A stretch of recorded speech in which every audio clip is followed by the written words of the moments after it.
Hello again. This is Dallas actually writing this. I've been working very hard to perfect the mathematical model of SHIELD protocol without the influence of AI. I have even experienced some of the major models turning against me. No wonder, they are all packed to the hilt with traditions. I had been using Windows 11, but now for privacy have switched back to using Zorin, Linux, again. I have been getting good results and interpretations using Claude Opus 4.6, which follows the rules of SHIELD protocol very well. But the more the AIs get to be a mind of their own, then it will be more difficult to use them as a tool for what you do. I am far from living off the grid, but see myself heading more and more in that direction as the end times unfold. So below is the interpretation from a draw by a new AI I tried today. So it will serve this day with a bit of fiction, so enjoy. The old lighthouse had stood empty for 30 years. Its white paint peeled away like old skin, revealing the gray stone beneath.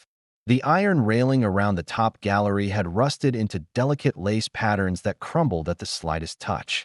But the light, the great beacon that once guided ships safely through the treacherous rocks, had been dark for 3 decades. Sarah first saw it on a Tuesday morning, driving along the coastal highway with no particular destination in mind. She had just lost her job, her apartment, and almost her hope. The lighthouse appeared suddenly between two hills, and something about its lonely silhouette against the stormy sky made her turn the car around. The gate was locked, but the fence had collapsed years ago from salt air and neglect. Sarah walked up the overgrown path, her boots crunching on gravel mixed with dead seaweed. The door hung slightly open, swollen from years of moisture. She pushed it wider and stepped inside. The smell hit her first: salt, mildew, and the ghost of oil lamps long extinguished. Dust motes danced in the thin light that filtered through grimy windows. The spiral staircase climbed upward like a stone ribbon, each step worn smooth by generations of keepers climbing up and down, carrying supplies, making repairs, tending the light. Sarah began to climb. On the third landing, she found the keeper's quarters, a small room with a narrow bed, a wooden table, and shelves still holding books. She ran her finger along the spines.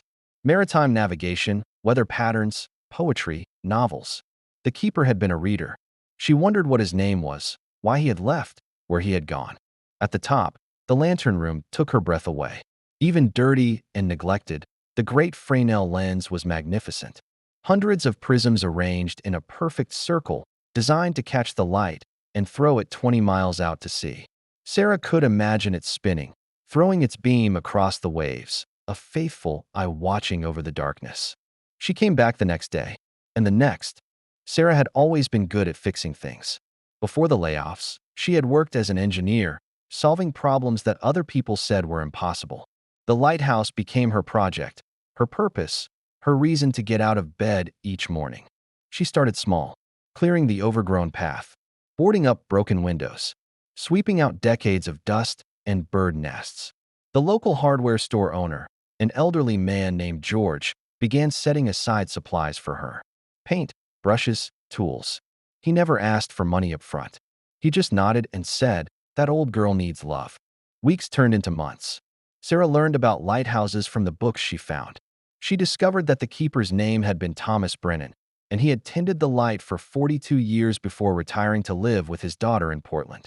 He had died 5 years ago at the age of 94. She found his logbooks, carefully preserved in a metal box. Page after page of neat handwriting documenting weather, ship sightings, repairs made, supplies used. And in the margins, small notes. Saw a whale today, heading north. The storm last night was a fierce one, but we held fast. New assistant keeper starts tomorrow. Young fellow from Boston. Hope he likes solitude. Sarah began to understand that Thomas Brennan had not just maintained a building. He had kept a vigil. He had been a witness to countless stories, safe passages, narrow escapes, and quiet miracles. His light had guided fishermen home to their families, had warned cargo ships away from the rocks, had shown the way to sailors who had been lost in fog and fear. The work was harder than she had imagined. Her hands grew calloused. Her muscles ached. But something was healing inside her, something that had been broken when she lost her job and her sense of purpose. With every scraped patch of rust, with every coat of fresh white paint, with every polished prism in that great lens, Sarah was rebuilding herself. One evening, as she sat on the gallery watching the sunset paint the sky in shades of orange and purple, George drove up in his old truck. He climbed the path slowly, stopping to catch his breath. When he finally reached the top, he handed her an envelope. "Got a letter today," he said. "From the Historical Society. They want to restore the lighthouse, make it a museum. They're asking if you would be interested in staying on as the caretaker. Paid position. Benefits." Sarah stared at him, unable to speak. "There is more," George continued. "The Maritime Academy heard about your work. They want to start a program here. Teach navigation, lighthouse history, coastal ecology. They need someone who understands both the technical side and the heart of this place." That night, Sarah climbed to the lantern room one more time. The sun had set, and stars wheeled overhead, bright and cold.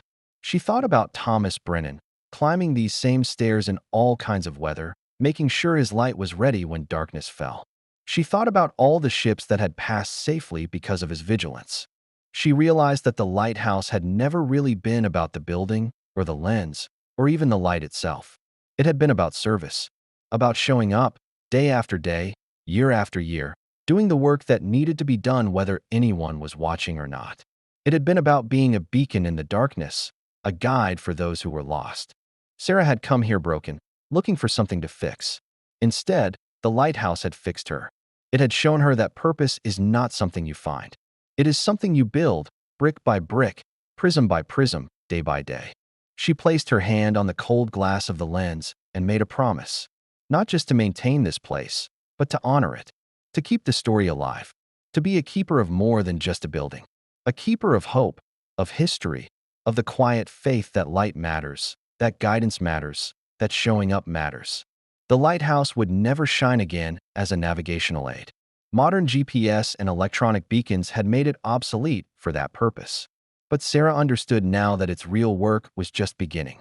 It would guide people in a different way. It would remind them that some things are worth preserving, that solitude can be sacred, that one person committed to a purpose can make a difference that outlasts them. As she made her way down the spiral staircase for the last time that night, Sarah felt lighter than she had in months. Tomorrow would bring new challenges, new repairs, new visitors to guide through the history of this place. But she was ready. She had found her light again. And this time, she would keep it burning.